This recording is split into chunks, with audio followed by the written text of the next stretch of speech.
COZA parcel chat to court? Perhaps you dream of reading this caption anytime soon? Take your time to listen to this.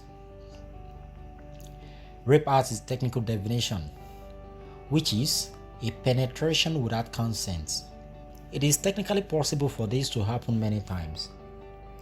The problem is what happens afterwards. There are ways to prove consent or lack of it, like torn clothes, shredded pants, lacerations or bruises in the right places, signs of struggles, etc. In the absence of this, you may still prove rape by pleading physical duress like threats with a knife or gun, etc. There could also have been some other forms of duress like threat to relations. In the second case, you must act immediately the duress is over.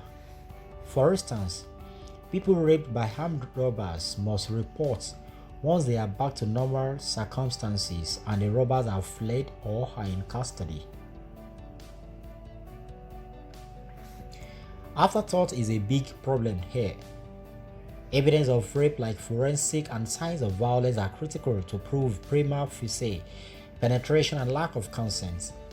Making an allegation after years after the incident or incidents and after all traces of crime have been wiped out is a prosecutor's nightmare, and it is not proof enough to show that that is the general character of the accused person.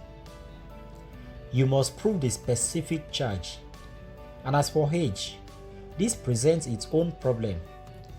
Can a 17-year-old legally have sex in Nigeria? The answer, sadly enough, is yes.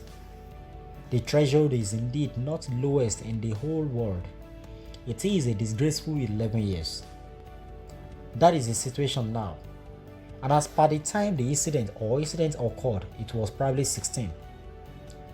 Of that, I am not sure. There may not be much in that direction. Anyway, you have to cross the first hurdle by proving there was sexual contact in the first place, as per the elements mentioned above. You will not prove that by the statement of the victim alone. You will need a whole lot of concrete evidence. Maybe not a lot, but enough to convince the court.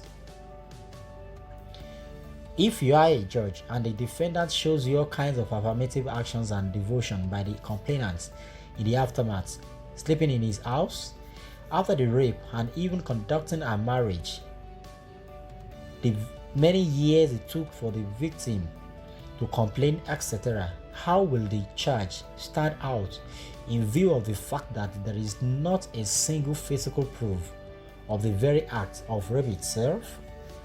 Don't forget that the burden of proof is on the prosecution or complainant. The law presumes the accused person to be innocent until proved guilty. You may never read that headline except in your dream. Unfortunately, this is Reporters at Large.